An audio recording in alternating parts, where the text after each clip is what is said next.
नमस्कार, न्यूज़ 18 के digital platform पर आपका स्वागत है और आपके साथ मैं हूं पुनीत। और राजा और सोनम की मिस्ट्री को लेकर जो जानकारियां सामने आ रही हैं वो आज का अपडेट मैं आपको बता देता हूं। दरअसल आज मेघालय पुलिस जो है उसने सीन रिक्रिएशन किया है। सीन रिक्रिएशन का मतलब क्या होता है, मेरे ख्याल से आप बखूबी जानते हो, लेकिन फिर भी मैं बता देता हूं कि जो भी वारदात वाली जगह होती है वहाँ पर पुलिस फिर से जो इस वारदात में शामिल होते हैं, जो आरोपी होते हैं, उनको लेकर जाती है और फिर से उनसे एक-एक करके पूछताछ की जाती है कि कौन कहाँ खड़ा था, किसने क्या किया, कौन सबसे पहले किसने वार किया या किसने पहले वारदात को अंजाम दिया। ये सारी चीज़ें जो हैं ये देखी जाती हैं सीन रिक्रिएट करके।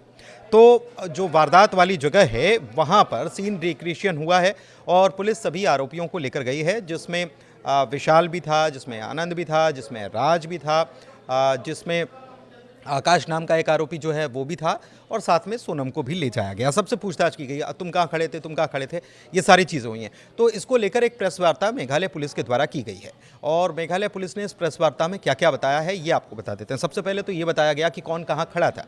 तो ये बात निकलकर सामने आई कि एक व्यक्ति पीछे खड़ा हुआ था, विशाल पीछे खड़ा हुआ था, फिर एक व्यक्ति दाहिने तरफ खड़ा हुआ था आनंद नाम का, और सोनम जो है उसके सामने खड़ी हुई थी।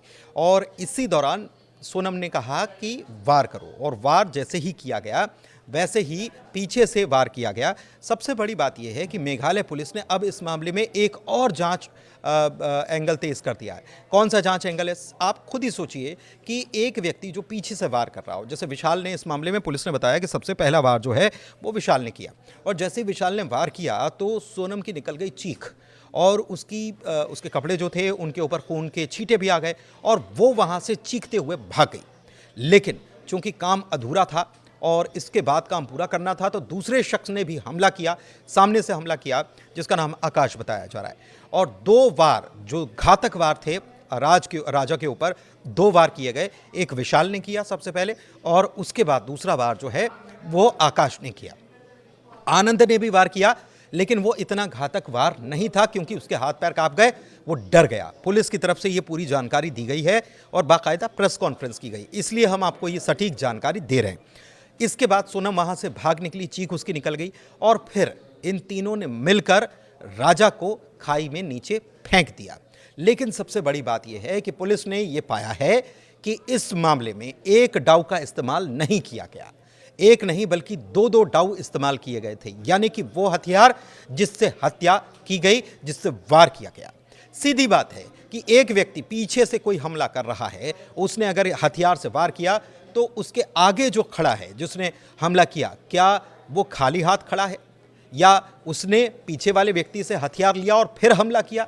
शायद ये थ्योरी काम नहीं कर रही हो, इसलिए पुलिस ने माना है, जो सीन रिक्रिएशन किया है उसमें भी पुलिस ये मानकर चल रही है। और पूछताछ में भी पुलिस को कुछ ऐसे क्लूज मिले हैं जिससे ये पता चलता है कि हथियार एक नहीं 2-2 डाउ थे और 2 डाउ का इसमें इस्तेमाल किया गया। एक को तो बरामद कर लिया गया है, अब दूसरे हथियार की तलाश भी तेज कर दी गई है। पूछताछ में और भी चीज़ें पता चलेंगी कि ये इन्होंने दूसरा हथियार कहाँ रखा था।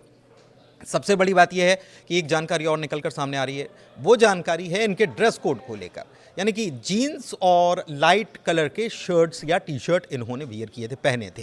कि इसमें राज जो है वो तो इंदौर में था, लेकिन बाकी साथी जिसमें आनंद है, विशाल है, आकाश है और सोनम है, इन्होंने डार्क कलर के कपड़े, ट्राउज़र या जीन्स पहन रखी थी और ऊपर लाइट कलर की टी शर्ट पहन रखी थी। तो क्या ये ड्रेस कोड जैसा कुछ हो सकता है?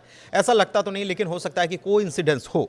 तो एक एंगल ये भी है, लेकिन पुलिस ये मानकर चल रही है कि ये कत्ल का मोटिव जो है, ये मोटिव बिल्कुल अलग था। इसके पीछे ये लव ट्रायंगल वाला मामला जो है, ये पुलिस इसकी जांच तो कर रही है, लेकिन पुलिस को ये भी लग रहा है कि ये मामला कुछ और भी हो सकता है।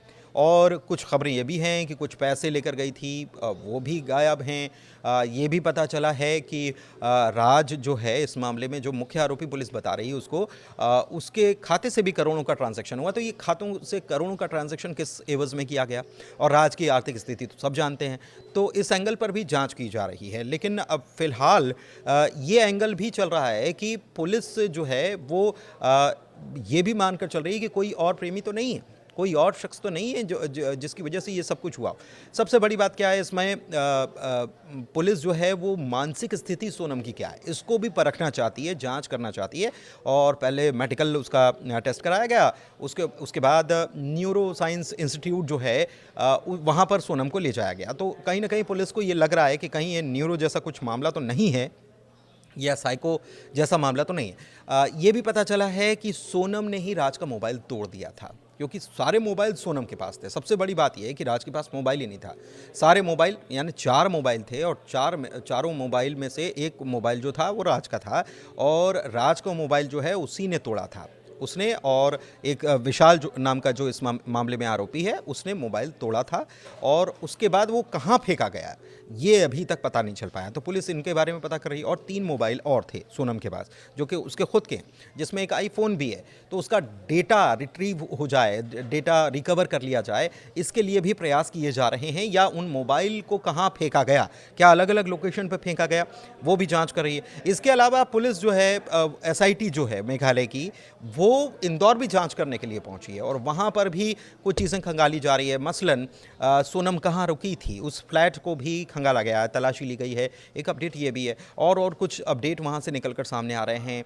किन किन से मिली थी, क्या इंदौर में रही थी तो उसने इंदौर में रहकर क्या केवल फ्लैट पे ये समय बिताया, या फिर वो किसी और से मिलने के लिए गई थी, किसी और से संपर्क में थी, वो भी चीज़ें निकलकर सामने आ रही हैं। तमाम तरीके की चीज़ें हैं। अपडेट फ़िलहाल इतना ही है कि अभी पुलिस ने सीन रिक्रिएट किया है, और सीन रिक्रिएट करने के बाद कुछ नए तथ्य, कुछ नए पहलू इसमें सामने आए हैं, जिनकी जांच करने में पुलिस जुटी हुई है। आगे का अपडेट हम देते रहेंगे। बहुत धन्यवाद।